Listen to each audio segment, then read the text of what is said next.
Now we'll begin part 2 of the training, which covers the parental consent process.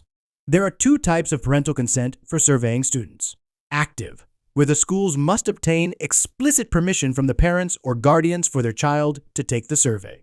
And passive, where the parents only need to respond if they wish to opt their child out of the survey. No matter the type of consent, schools are encouraged to let parents know about the survey. We want parents to make an informed decision as to whether they want their student to take the survey. Other publicity may include newsletter inserts, parent emails, or other means of letting the parents know about the PNA. Please contact us if you need help with other promotional activities. For active consent, the PNA team offers two options. The first option is to include the IRB-approved consent language in the registration or enrollment paperwork for the fall semester prior to the spring administration of the survey. Nearing the administration date, reminders and/or additional consents may be sent home. The second option involves sending home paper consents and/or offering electronic versions of the consents multiple times leading up to the survey to try to get permission from as many parents as possible. This is the timeline for active consent option 1. This timeline is centered around your school's chosen survey date. With this option, parental consent was included in your school's enrollment or registration paperwork. You will need to track which students were given permission from that time. At least 4 weeks prior to your survey date, you will fill out the classroom form and let the PNA team know whether you plan to administer the survey online or with paper questionnaires, and how many students you expect to take the survey. We will send you all the survey materials that you will need, including additional consent forms if needed. At least 2 weeks before your survey date, you will need to send the additional consents or reminders home with your students or offer them electronically. In some schools or school districts, these will be included with a regular school mailing, such as report cards or newsletters. In other school districts, they will be sent home with the students. Once these have been distributed, you will need to keep track of the ones that are returned.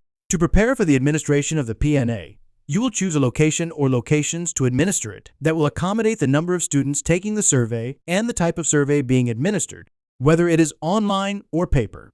On the survey date, you will administer the survey only to those students who have permission to take it. This is the timeline for active consent option 2. It is also based on your school's chosen survey date. As soon as you have chosen and informed the PNA team of your survey date, we will send you parental consents using IRB-approved language and with your school's name and survey date.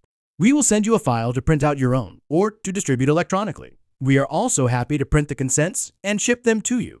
You will need to distribute the parental consents several times leading up to the survey date and keep track of which ones are returned. At least 4 weeks prior to your survey date, you will fill out the classroom form and let the PNA team know whether you plan to administer the survey online or with paper questionnaires, and how many students you expect to take the survey. We will send you all the survey materials that you will need, including a final round of parental consents if needed.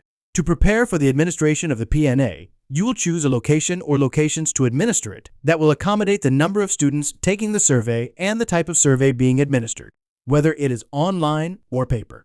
On the survey date, you will administer the survey only to those students who have permission to take it. This is the timeline for passive consent. As with active consent, it is based on your school's chosen survey date. At least 4 weeks prior to the survey date, you will fill out the classroom form and let the PNA team know whether you plan to administer the survey online or on paper, and how many students are in each classroom where the survey will be administered. We will then send you all the survey materials you will need, including enough parental consents to send home with each student in grades 6, 8, 10, and 12. You will need to distribute the parental consents at least 2 weeks prior to the survey and keep track of which ones are returned, opting the student out of taking the survey. Before the survey date, distribute the survey packets to the correct classrooms. On the survey date, you will only administer the survey to students whose parents did not opt them out. Along the lines of informing the parents about this survey, we want to make sure that parents can see a copy of the questionnaire. We want them to be able to read it over and decide whether it is something they want their child to see and answer. To help with this, as part of the survey materials that the PNA team will send each school, we will include at least one extra copy of the survey. This extra copy needs to be kept at the school office so that parents can view it. All of the parental consents or reminders we provide list the PNA web address as a way of viewing the survey at home. All they have to do is go to this site and download a PDF copy of the questionnaire. We want to give parents adequate time to respond. They need at least 2 weeks prior to the survey date to receive the parental consents or reminders and then send it back. School districts and schools may also want to let parents know about the survey through other means, such as emails to parents, posts on notification apps, or including an item in a school newsletter that is sent to the parents directly. When it comes to administering the survey, it is vitally important that you only administer the survey to those students that have permission. If you have any questions about this, please let us know. We are happy to talk you through it on an individual basis.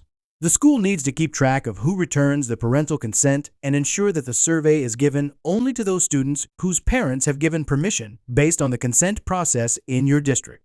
The next videos will go over administering the survey online or using paper questionnaires.